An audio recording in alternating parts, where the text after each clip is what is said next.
ఎన్టీఆర్ జిల్లా నందిగామ మండలం గ్రామంలో దారుణ హత్య జరిగింది. చింతల నాగేంద్ర అను మహిళను అదే గ్రామానికి చెందిన హనుమంతరావు హత్య చేసినట్లు పోలీసులు గుర్తించారు. గత కొన్ని రోజులుగా సహజీవనం చేస్తున్నట్లు తెలిపారు.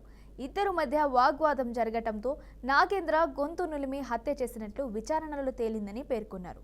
ఈ మేరకు కేసు నమోదు చేసి దర్యాప్తు చేస్తున్నట్లు పోలీసులు వెల్లడించారు. ఫస్ట్ పెళ్ళయ్యి బాగున్నాడు, మరి భర్తకను తనకి ఏమైందో తెలియదు కానీ కొంచెం దూరంగా ఉంటున్నారు. ఇప్పుడు ఈ చంపేసిన అతని పేరు హనుమంతు, తొగటి హనుమంతు. ఫోన్లు చేసుకుంటా టార్చర్ చేసేవాడు. అమ్మాయిని కలిసి ఉండాలిరా, నా దగ్గర వచ్చి ఉండని చెప్పేసి చెప్పేవాడు. ఈ అమ్మాయి మరి ఎట్లా బెదిరించిండో తెలియదు కానీ ఫైనల్గా వచ్చేసి ఈ ఇంట్లో ఉంటున్నారు కలిసి ఇద్దరు బాబుతోనే.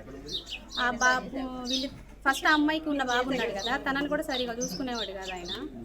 ఈ అమ్మాయి నిన్నంతా బాగానే ఉంది, మా ఇంటి దగ్గరే ఉంది, మా పిన్న వాళ్ళ దగ్గర ఉంది. ఈరోజు ఉదయం రాగానే ఆ అమ్మాయి చచ్చిపోయింది, చంపేసి హార్ట్ అటాక్ వచ్చింది, ఏమైందో తెలియదు, టీవీ చూసుకుంటా చచ్చిపోయింది అని చెప్పేసి అని అందరికీ చెప్పేశాడంట. అసలు ఏం జరిగింది ఏందని చెప్పేసి అని కొంచెం గట్టిగా పట్టుకొని అడిగితే ఇద్దరు ముగ్గురు ఉన్నారు, వచ్చేసి చంపేశాను.